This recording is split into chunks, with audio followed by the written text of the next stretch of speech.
ಕಾಯ್ ಮರದ ನೆಲದ ಮೇಲೆ ಸುಖಾಸನದಲ್ಲಿ ಕೂತಿದ್ದ. ಅವನ ತಲೆಯಲ್ಲಿ ಪ್ರಕ್ಷುಬ್ಧ ಚಿಂತೆಗಳು ತುಂಬಿತ್ತು. ಸುಕ್ಕುಗಟ್ಟಿದ ಹುಬ್ಬುಗಳಿಂದ ಅವನು ಪಿಸುಗುಟ್ಟಿದ. ಗುರುದೇವ, ಶಾಂತಿಯು ನನ್ನಿಂದ ಯಾವಾಗಲೂ ತಪ್ಪಿಸಿಕೊಳ್ಳುತ್ತದೆ ಯಾಕೆ? ಗುರುದೇವ ಕೆಂಜಿ ಅವನ ಕಣ್ಣನ್ನೇ ನೋಡುತ್ತಾ ಶಾಂತಿಯಿಂದ, ಕರುಣಾತ್ಮಕ ಭಾವದಿಂದ, ಗುರುದೇವರು ಏನನ್ನೋ ಮಾತನಾಡದೆ ಅವನ ಕೈಗೆ ತೂತಾದ ಹಳೆಯ ಬುಟ್ಟಿಯನ್ನು ಕೊಟ್ಟರು. ಗೊಂದಲದಲ್ಲಿದ್ದರೂ ವಿಧೇಯನಾಗಿ ಖಾಯ್ ಬುಟ್ಟಿಯನ್ನು ಹಿಡಿದು ಮಂಜಾದ ಕಾಡಿನೊಳಗೆ ನುಗ್ಗಿ ಹೋಗುತ್ತಿದ್ದ. ನಂಬಿಕೆಯಿಂದ ನೀರಿನೊಳಗೆ ಕೂತ ಅವನು ಬುಟ್ಟಿಯನ್ನು ಮುಳುಗಿಸಿದ. ಆದರೆ ಅವನು ಮೇಲೆತ್ತುತ್ತಿದ್ದಂತೆ ನೀರು ಪ್ರತಿಯೊಂದು ತೂತಿನಿಂದ ಹೊರಬರುತ್ತಿತ್ತು. ಅದು ಅವನನ್ನು ಚಿಂತೆಗೀಡು ಮಾಡಿತು. ಅವನು ಪಾಚಿಗಟ್ಟಿದ ಹಾದಿಯಲ್ಲಿ ನಡೆದು ಹೋಗುತ್ತಿದ್ದ. ನಿಶಬ್ದವಾದ ಮಿನುಗುವ ಜಾಡನ್ನು ಹಿಡಿದು ಹೋಗುತ್ತಿದ್ದ. ಅವನ ಕೈಗಳು ನಿರಾಶೆಯಿಂದ ನಡುಗಿದವು. ಚಿಂತೆಗೀಡಾಗಿದ್ದ ಅವನ ಮುಖದಿಂದ ಬೆವರು ಸುರಿಯುತ್ತಿತ್ತು.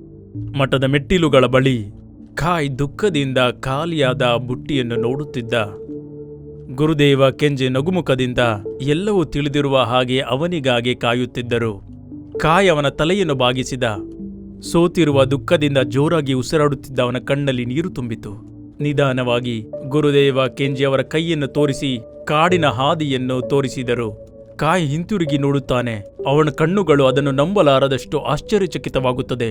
ಸಂಪೂರ್ಣ ಹಾದಿಯು ಬಣ್ಣ ಬಣ್ಣದ ಹೂವುಗಳಿಂದ ಅರಳಿರುವುದನ್ನು ಕಂಡನು. ಅಲ್ಲಿದ್ದ ಹೂವುಗಳ ಮೇಲೆ ಮುಂಜಾನೆಯ ಇಬ್ಬನಿಯನ್ನು ಕಂಡನು. ಅವು ತಣ್ಣನೆ ಗಾಳಿಯಲ್ಲಿ ಕುಣಿದಾಡುತ್ತಿತ್ತು. ಖಾಯ್ ಕಣ್ಣುಗಳಲ್ಲಿ ನೀರು ತುಂಬಿತು. ಸಾಕ್ಷಾತ್ಕಾರ ಮತ್ತೆ ಕೃತಜ್ಞತೆಯ ಭಾವನೆ ಅವನ ಕಣ್ಣಲ್ಲಿ ಕಾಣುತ್ತಿತ್ತು. ಗುರುದೇವ ಕೆಂಜಿ ಅವರ ಕೈಗಳನ್ನು ಖಾಯ್ ಮೇಲೆ ಇಟ್ಟು ಶಾಂತಿಯ ಮಂತ್ರವನ್ನು ಹೇಳುತ್ತಿದ್ದರು. ನಿಧಾನವಾಗಿ ಅವರು ಹಿಂತಿರುಗುತ್ತಿದ್ದರು. ಖಾಯ್ನ ಹೃದಯವು ಬೆಳಗುತ್ತಿರುವ ಸೂರ್ಯನಂತೆ ಹಗುರವಾಗಿತ್ತು. ನಂತರ ಹೂ ಬಿಡುವ ಮರದ ಕೆಳಗೆ ಖಾಯ್ ಆಳವಾದ ಧ್ಯಾನದಲ್ಲಿ ಕೂತಿದ್ದ. ಅದು ಶಾಂತಿಯುತವಾಗಿತ್ತು. ಜೀವನ ಒಂದು ತೂತಾದ ಬುಟ್ಟಿಯಂತೆ.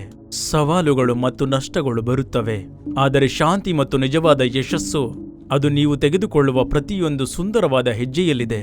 ಎಲ್ಲರಿಗೂ ಒಳ್ಳೆಯದಾಗಲಿ. ನಮಸ್ಕಾರ.